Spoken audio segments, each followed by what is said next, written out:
pasado, no nos fue muy bien, pero afortunadamente rumbo a los 80 recuperamos la especialidad y ciertamente junto con nuestro mejor entendimiento de lo que hacemos y la tecnología que se ha desarrollado justamente de manera paralela a la especialidad, pues hemos mejorado mucho desde el punto de vista técnico y hoy tenemos justamente procedimientos bien establecidos, bien reconocidos que con un buen entrenamiento podemos realizar con una muy buena seguridad y de hecho es más, hemos entendido qué es lo que sucede cuando hacemos esos cambios, ¿no? Primero era una cosa muy mecánica, restringíamos, limitábamos, provocábamos mala absorción y con el tiempo afortunadamente también nos hemos transformado un poco y hemos entendido mejor desde el punto de vista hormonal qué es lo que sucede, ¿no? Y el mapa metabólico entonces que parecía muy difícil de entender, ahora lo vemos en este caso por ejemplo el GLP-1, qué es lo que sucede con él y cómo le va a los pacientes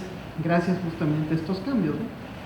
Entonces es una cirugía muy segura, comparable con la de una vesícula, con la de un apéndice afortunadamente y con una mortalidad hoy en día también afortunadamente mínima. Sin embargo, de manera paralela a lo que es el procedimiento, cualquier procedimiento quirúrgico que hagamos nosotros, está la posibilidad de tener complicaciones y ciertamente por el tipo de paciente que vemos en cirugía bariátrica es un paciente que puede complicarse de manera muy grave además.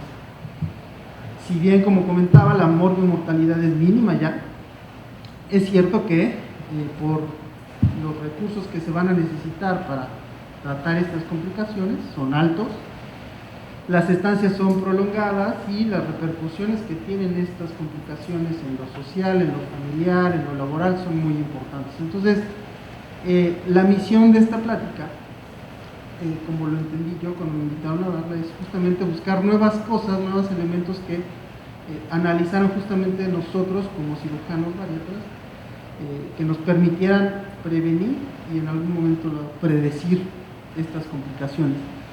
No voy a tocar la parte de entrenamiento, no voy a tocar o tratar de discutir la importancia de desarrollar una buena técnica, las cosas de certificación que muy atinadamente nuestro colegio está tratando de empujar. Esas creo que son muy evidentes y creo que hay una parte muy importante ahí de trabajo, justamente en donde es un trabajo o una muy buena parte del trabajo para evitar complicaciones, pero no para predecirlas. Entonces, hablaré un poco de prevención, precisamente porque el paciente bariátrico lo veo yo un poco así. Es un paciente muy complejo donde estamos mucha gente alrededor de él y con muchas cosas también pasando alrededor de él, ¿no? Y como origen de su obesidad también muchas cosas como factores predisponentes. ¿Qué tan buenos somos en prevención hoy en día? Y entonces me dediqué a buscar justamente para esto nuevas cosas o nuevas propuestas de si somos buenos o no para prevenir justamente esto. Una cosa que yo de la cual siempre platico, que soy gran fanático, es el abordaje multidisciplinario, que la mayor parte de nosotros lo hacemos, lo tenemos que hacer por norma. Evaluamos un paciente, lo ve nuestro equipo y entonces podemos ir adelante y operar al paciente. Sin embargo, es muy curioso qué tan poca literatura hay al respecto de los resultados que esto implica. Y encontré un par de artículos justamente de esto acerca de cómo esta evaluación tiene un beneficio muy importante y hace una diferencia significativa en la evolución de los pacientes. Entonces, este artículo, por ejemplo, revisa cómo un grupo ve a un paciente, juntan, ¿qué es lo que hacemos todos, insisto, ¿no? ¿Más fuerte? Ah, ok, perdón. Cómo se juntan, evalúan al paciente y cada uno de los elementos del equipo puede solicitar o no una evaluación nueva y regresar o no al paciente a quirófano. Uno pensaría que esto es un camino complicado y que con esto vamos a perder al paciente. Sin embargo, a pesar de que, como ven ahí, el cirujano pide algunos estudios, pide interconsultas, trabaja con el paciente para reducir, sino que es detener por completo la cosa del tabaquismo. El anestesiólogo probablemente hará estudios de sueño, evaluará la función cardiopulmonar y eso en un momento a nosotros probablemente como cirujanos nos da un poco de temor de que el paciente pues no se vaya a operar y no es así. De hecho habrá pacientes que justamente por esa evaluación se les puede dar una especie de fast track, van a llegar muy rápido al quirófano, y otros pacientes se les hace una evaluación, se mejoran esas circunstancias y regresan, como ven ustedes en la tabla, en la parte del lado izquierdo, regresan a quirófano y un muy buen porcentaje se acaba operando con ellos. Lo que no se había podido medir, curiosamente, es qué pasa con los pacientes justamente que de repente se pierden en esa evaluación. Y entonces en este algoritmo, en la parte inferior del lado derecho, si se fijan, está pacientes que pasaron por este algoritmo de manejo, no se quisieron someter a esta evaluación, se fueron a otro hospital a operar, y de esos pacientes, de esos 10 pacientes, 40% de ellos tuvieron complicaciones graves. Es un número pequeñito, seguramente ustedes todos están pensando, pues la verdad es que no es nada. Curiosamente, como les decía, no hay mucha evidencia a favor de eso, pero creo que sí puede tener un impacto a mediano y a largo plazo en cuanto a complicaciones. Ojalá tengamos más artículos de esto eventualmente que nos ayuden a demostrarlo. Otra cosa que sucede mucho, y esta historia seguramente les va a sonar familiar, es la fragmentación. La fragmentación es el hecho de que los pacientes se atienden por varios médicos. Seguramente les pasa que se lo refiere a un cardiólogo, un neumólogo, un endocrinólogo, que no necesariamente está en su hospital. Y a eso se refiere justamente esta parte, este concepto de fragmentación, en donde somos varios los que estamos involucrados, los estamos tratando también de manera separada en hospitales diferentes, y cuando ocurren esas complicaciones también les toca justamente a los pacientes probablemente ir a un hospital o a otro hospital o a un gabinete de rayos X para que les tratemos justamente esos problemas. Y esto tiene un impacto importante, y estos autores revisaron una base de datos de más de 136,000 pacientes que evaluaba justamente el índice de readmisión en pacientes posoperados de cirugía bariátrica en los primeros 90 días, y analizaron factores como es la estancia hospitalaria, los costos y la realización de estudios ancilares como puede ser endoscopía o rayos X. 21% de los pacientes que eran rehospitalizados y reoperados tenían este problema de fragmentación, es decir, tenían varios médicos por algunos lados, se movieron por varios hospitales hasta que por fin llegaron al tratamiento de su complicación. Entonces, esta fragmentación tiene un impacto muy importante, y esto habla nuevamente de trabajar con la gente en un solo lugar, manejarlos en un solo lugar, y que aunque seamos diferentes especialistas, manejarlos como equipo. Y esto, cuando no ocurre, aumenta los costos, independientemente de muchas cosas como rayos X, como endoscopía, que son cosas que utilizamos para resolverles el problema a los pacientes.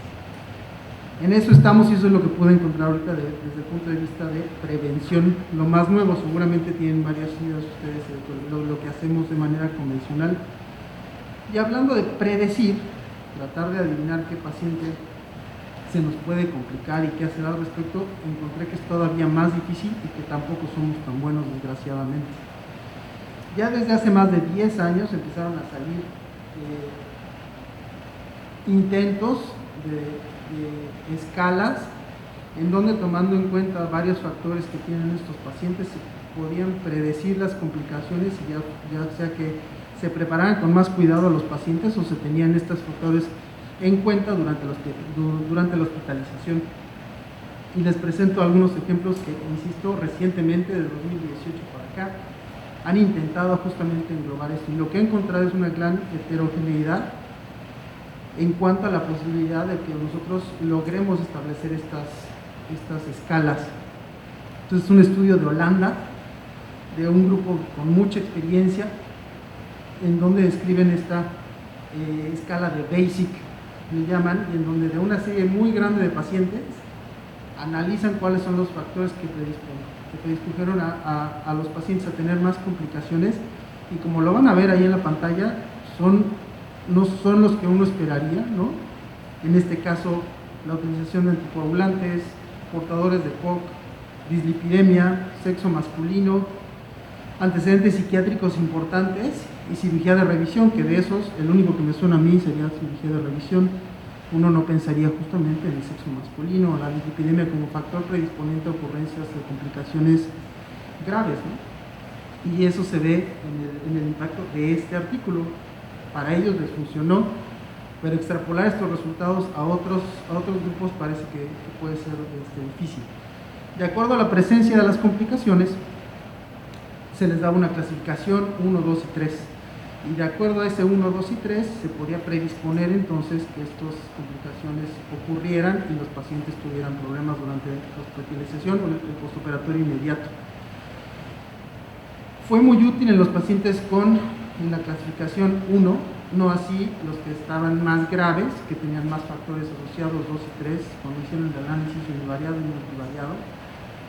Entonces, predice, pero no predice del todo, sobre todo en los pacientes más graves. Y como ven ustedes, pacientes que tienen probablemente un componente metabólico más importante, que a mí me daría más miedo que la dislipidemia, ¿no? O los problemas psiquiátricos que normalmente están controlados antes de una operación, pues no parecería que fueran tan importantes, ¿no? Para esto. Entonces se me hace muy difícil de aplicar, y lo mismo sucede con otras como esta que les pongo, de 2018 también, en donde, como buenos suecos, este grupo revisan hasta de qué lado duerme el paciente y tratan de analizar cuáles son los factores que están asociados justamente a la ocurrencia de complicaciones de diferentes grados, en este caso en pacientes con derivación gastrointestinal y gastrectomía vertical subtotal. Y revisan ese registro que ven ustedes allá, esta base de datos muy grandes, en donde, como les comentaba, revisan todo. No vale la pena que traten de ver la letra chiquita, lo único que quería ejemplificar es que revisaron absolutamente toda la base de datos, y en base a eso sacaron elementos que pensaron ellos justamente en los pacientes que se complicaban como elementos predictores de una complicación. Lo que sí hace este estudio, que no lo hace el estudio anterior, fue hacer un grupo de validación, no estrictamente un grupo control, pero de validación. Y así pacientes que no se complicaron comparan los factores asociados, y entonces proponen ellos